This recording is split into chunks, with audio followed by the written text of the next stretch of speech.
there, so I'm Rosa from Pilates Plus Wellness, and I have quite a few clients who obviously pregnancy and then post-pregnancy, and I thought it'd be useful for you to show you this video of exercises that will help the abs, encourage them close together, and safe exercises that you can do after your post-week 6-week check.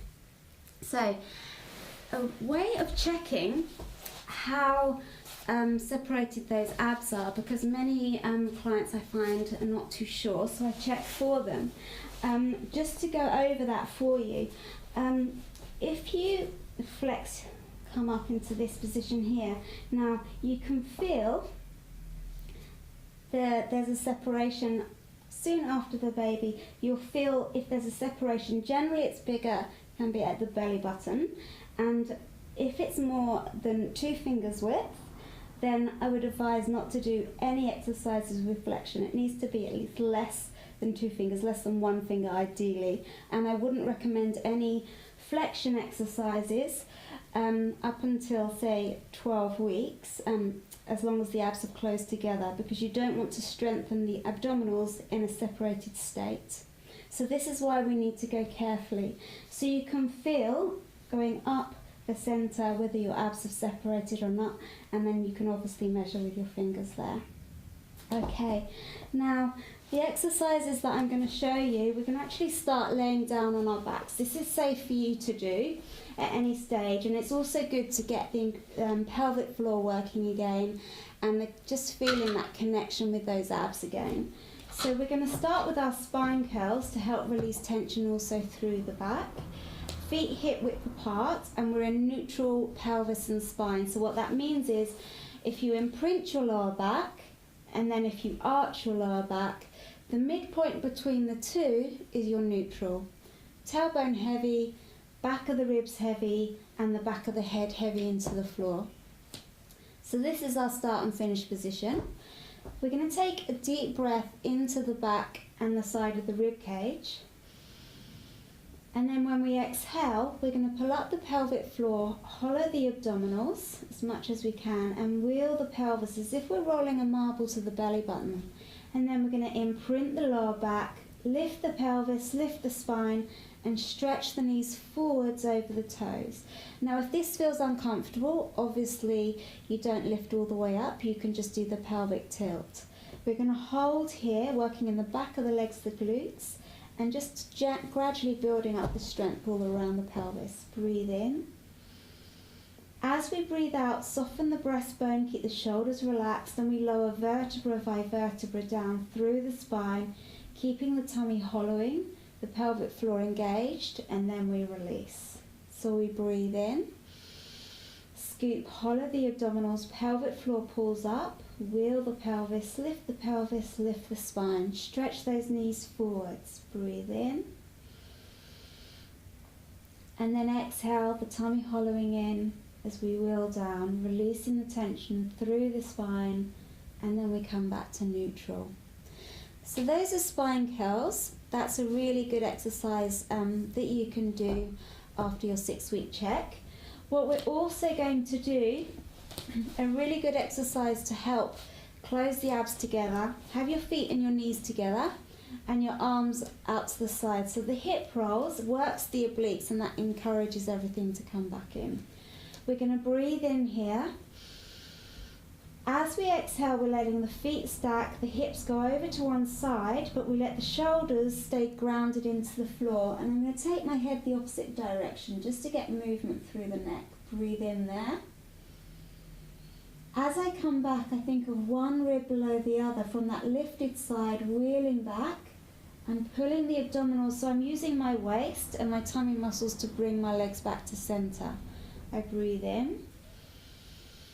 Scoop, hollow the abdominals, pelvic floor pulls up, let the hips go over to the other side, stretch, lengthen the waist, breathe into the stretch, and then I pull the abs in, wheeling back, using my waist to come back to center.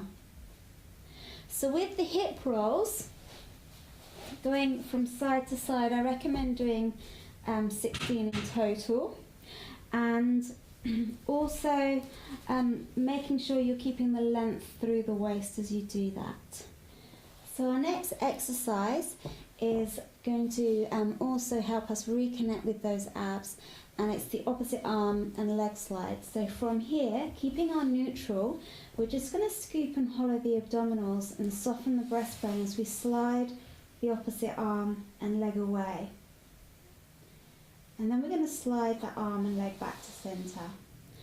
So I exhale as I reach and lengthen the fingers and toes away from each other, softening the breastbone down, pulling the abdominals in and the pelvic floor, and then I come back to centre, release.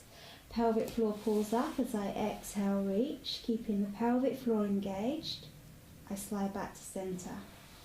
So there's no movement in the rib cage, the pelvis or the spine, because you're engaging your abdominals, hollowing to make sure that this doesn't happen with the ribs flaring. I'm thinking of the ribs closing together, and I only take my arm as far back as I can without that happening. So you should also feel a stretch between the shoulder blades as well. And I recommend we do this exercise alternating, say 10 to 16 times, and really focus on your pelvic floor and the tummy hollowing as much as you can, and the breastbone softening. Our last exercise specifically for helping those abs close together, and exercises just to gently start getting back into exercise, is with our half roll backs. So from here, I just have my hands underneath the knees. I'm going to scoop the abdominals in, pull up the pelvic floor as I tuck the pelvis, and I'm trying to lift up in the waist as I bring my upper body forwards and I pull the abdominals back. Holding there, breathe in, and then I exhale as I lengthen up tall. So I take a deep breath in here. I scoop, hollow the abdominals, pull up the pelvic floor, wheel the pelvis, relax the shoulders, making the C shape in my spine to what the spine will allow. Breathe in, and then I exhale and sit tall. So with that exercise, you want to make sure you're not just pushing into the upper back, and you're really trying to get the movement here, which will also stretch your lower back, and you'll feel the lower abs more by keeping the upper back slightly forwards. Be conscious to keep the shoulders relaxed with that one. And I would recommend doing that exercise, say 8 repetitions. And if you do those exercises every day, those 4 exercises, that will really help you just start getting back into exercise in a safe and gentle way. And then once those abs have closed together, we can start upping the ante.